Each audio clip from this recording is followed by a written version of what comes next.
Hey, today is a Wednesday. It's May 19th, and I'm going to be going over the two trades I took today. Both were on Facebook. One was a loser, one was a winner. The winner vastly outweighed the loser, so in terms of profits, it was a very good day. In terms of the week, I've been up very, very nicely. So let's just go ahead to Facebook. I can talk about what I saw. Okay, let me start with the higher time frame, as always.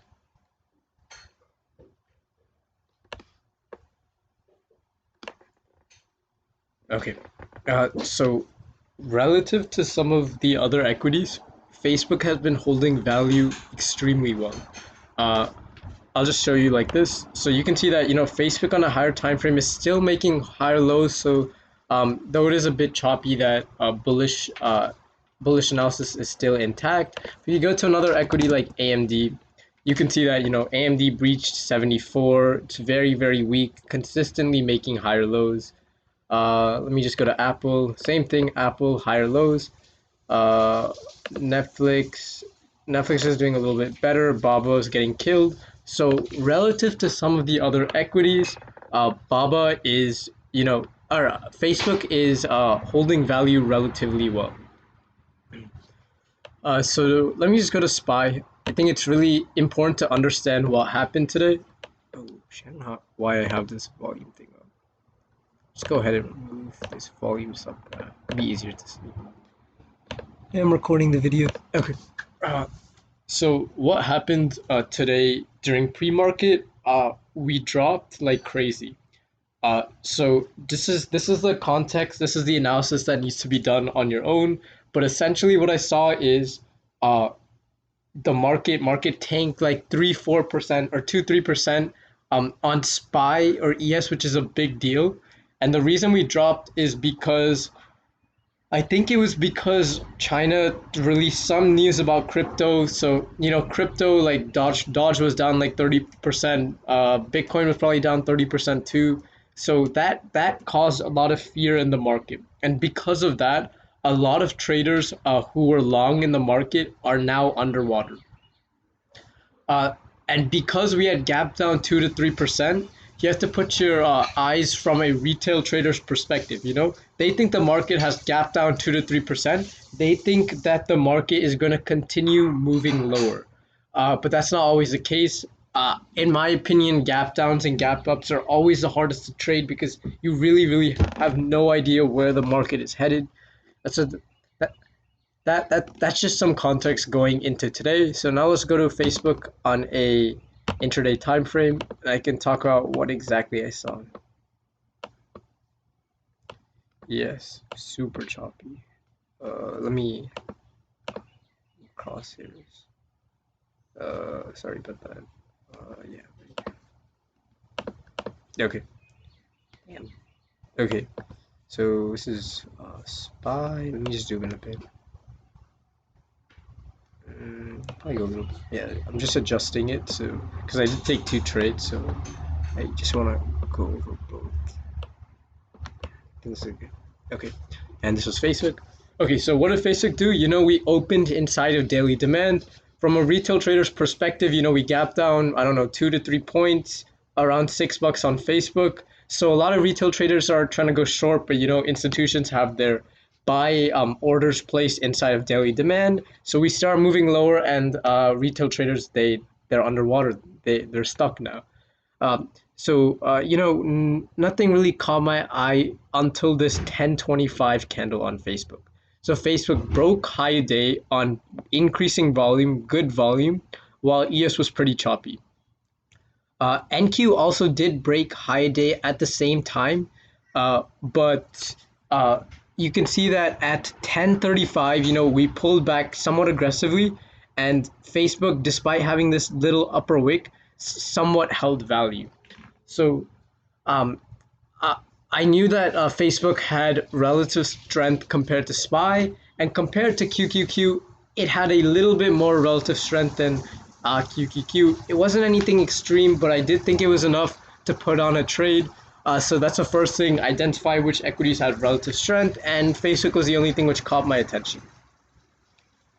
Okay, so after that, what's the second thing I do? I'm looking at some area to go long.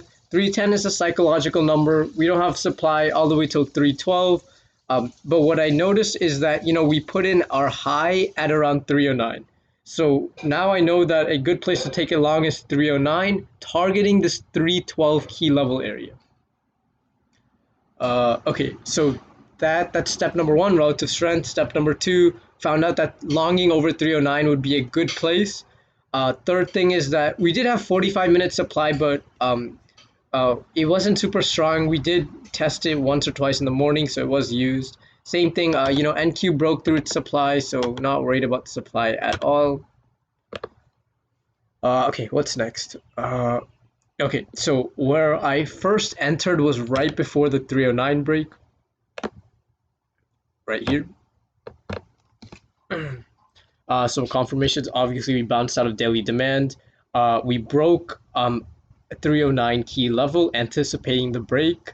We had this nice impulse, then consolidation, then impulse pattern. We moved on higher volume. NQ was also breaking high day at the same right here. NQ was breaking high day at the same exact time Facebook was breaking high day.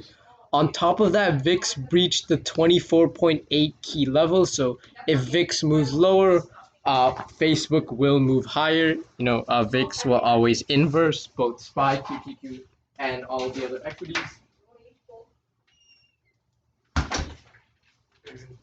Sorry, my mom's always on the phone. So that's where I put on the first trade. Then what I saw is us fail to close above 309. So I'm already thinking inside of the back of my mind that, okay, this trade has a good potential of being a loser. So I need to reevaluate my plan. My stop loss is wherever my plan fails. And at this point, my plan practically failed. But we did try to move higher on this next candle. So, I didn't want to make a decision out of impulse. I just wanted to see if Facebook needed a bit more period of consolidation. So I did wait for this candle. But then same thing, we tried getting above the 309 key level and we failed again. So what is this telling me? It's telling me that sellers are stacked at 309, buyers are not ready to take it above 309. NQ had broke its high day and closed above, but Facebook, despite having relative strength, couldn't close above 309. So, that's a bearish indication. At this point, I know my plan failed, but because I entered slightly before the break, I'm not stuck like most of these other retail traders. So I entered here, and unfortunately, my exit wasn't that good. I exited at the bottom of this 1055 candle. It should have been somewhere near the top or at least the mid, knowing my plan had failed. But this was a losing trade. Not bad at all though. Played 4 contracts, lost 17 cents per contract, which to me is not a big deal at all. Yes, I lost 68 or 70 bucks. To a lot of people, that's losing a lot of money. But just in terms of percentages, I lost 17 cents per contract. That's not bad at all. So that was my first play. My second play, again, what I saw is I saw us hold this 308 candle, 308 level very, very nicely. On top of that, look at this 11 o'clock candle. It was green, holding value above 308, while NQ failed at high day. So I know that Facebook has relative strength to QQQ, even if it is a little bit. I did again re-enter here. It was the same exact thesis, VIX below 24.8, Facebook relative strength, breaking the 309 key level, nice volume pattern, volume spike, impulse consolidation, impulse, supply acting as a magnet. Super basic stuff. It's basically how I trade every day. But to me, I was thinking that because we held the 308 key level so well, we just needed a bit more time of consolidation before making another move higher. And I do trade high day breaks and low day breaks. They are high probability, but high probability doesn't mean that it's gonna work out every time.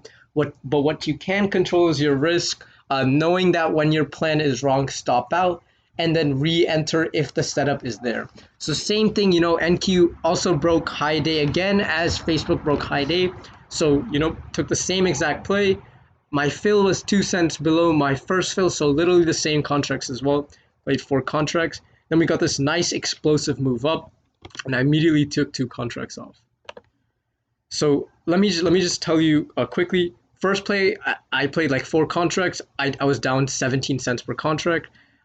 After we had broke above high day, the premium spiked like crazy. This is a nice bullish candle. Retail is chasing up here. They're buying, so I decided to sell into strength when the premiums were inflated. And after taking off half of my position, I had covered my first loss. So just think about that. I lost on 4 contracts on my first play, and my second play, I still have half of my position left, but I already had covered my first loss. Okay, so my target was 312, so I'm going to scale out along the way. We had this next candle. We closed somewhat bullish on this 1110, so just protect myself, scale another one out. And this may not look like much, but options move, and especially when we break high day, premiums will spike. So I took another one off here. I had 1 contract left. That contract was now break even. So if it came to somewhere around 309, I would stop out for break even, and it would be a nice winning trade. Completely would have outweighed my loser, so I would be somewhat green. But I'm trying to trade the chart and not the P&L. So yes, at 11:15 I was down compared to where I scaled on my third one, but my plan was still intact. I had a clear place where I had stopped out. I had a clear profit target. So I was comfortable holding through this red candle, knowing that I scaled out 75% of my position. This red candle did not scare me at all. I had my plan in place. And then we got this nice green candle. At this point, I took my final contract off. My target was 45-minute supply, but we were literally like 20-30 cents away from it. So why risk it, in my opinion? Why risk getting another 20-30 cents when we basically reached my target? So at this point, my last contract is up over $1 on the contracts. So I did scale out here. And overall, this trade netted me around $252 on 4 contracts, while my losing trade was only $68. So that's what I'm saying. You're not gonna get every trade. That's not how trading works. Trading is not meant for you to win every time. The way, in my opinion, to become consistent is by taking these high quality trades. That's step 1, and 2, have good risk management.